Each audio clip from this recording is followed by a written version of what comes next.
Hey there, welcome to day 222 of our BU 365 day challenge. My great graphic here with my little relaxed bar of soap from the Soapy Sisters and our soap framework. Today we're talking about the O in the soap framework with respect to the area of confidence that we've decided we're going to work on. I'm working on having more confidence, interacting with my sisters as we're helping my mom move. And it might not sound like a big deal, but all of our families have different dynamics and mine is no exception.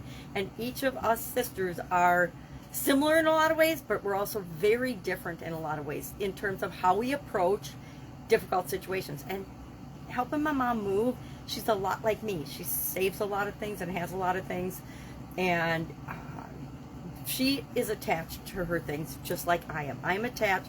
Everything I keep, although it looks kind of funny and cluttered and weird, has some meaning to me, some sentimental reason, some event. It reminds me of some experience that I've had that has positive connotations. I like to surround myself with positive things. My mom is the same way. And so it's an interesting project. It's a big project. But I want to make sure that this time, and then again when we have to move her and help her move when she leaves her house in Texas someday, I want to make sure that I'm confident in my way of handling it so that I have a positive impact on everyone involved, right?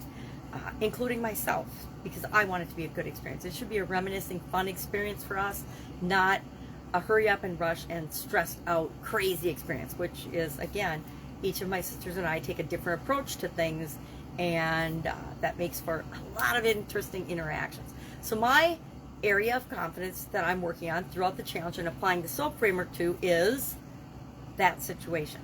What is my current story? And that, of course, takes into account past experiences that we've had doing this. We've done this before, and a lot of emotional explosions and things have happened and ramifications. And I don't want that to happen this time or ever again. I want us to pull together and make it a fun project. So that's what I'm working on. So what are my options for that? Today I'm going to brainstorm, and we've done a lot of different we've used different tools to help us to brainstorm and come up with options.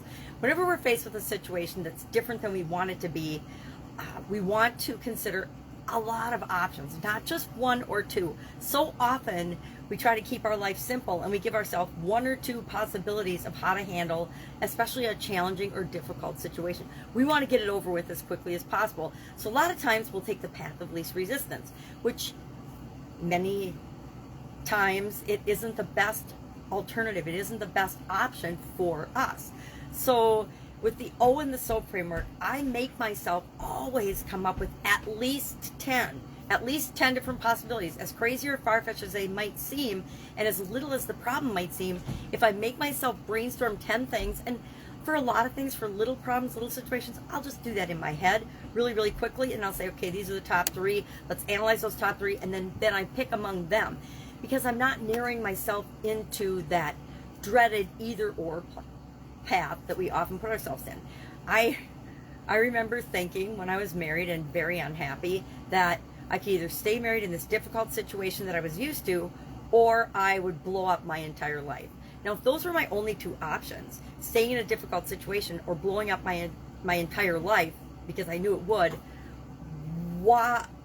I want to take either of those actions? No, but I would pick the lesser of 2 evils, and that was to stay in the situation that I was in, which wasn't good for me, and I needed to get out of it. And so whenever we talk ourselves into it's this thing or that thing, even if it's a good thing and a bad thing, we're probably not considering the best alternative for us. So I make myself say, okay, there's a lot more than 2 possibilities for any situation, any problem. There's a lot more than 2 solutions to anything that happens to us.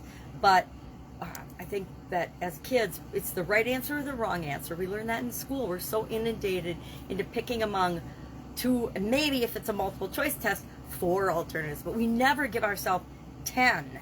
And if we give ourselves 10, we have a lot more possibilities and a lot more ways of going with our solutions. So 10, we come up with 10, and then today we're going to pick 3 of those 10, and I just make a list in my book. Now I've gotten it to a system of simpleness. What are my confidence options to get me from my current situation to my desired situation? What are some of the possible ways I could do that? And I haven't done it yet, but I'm going to do that today, especially as I go about my day interacting with my family. I'm sure more ideas will come to me. And then of those, I'll just put a little circle around the 3.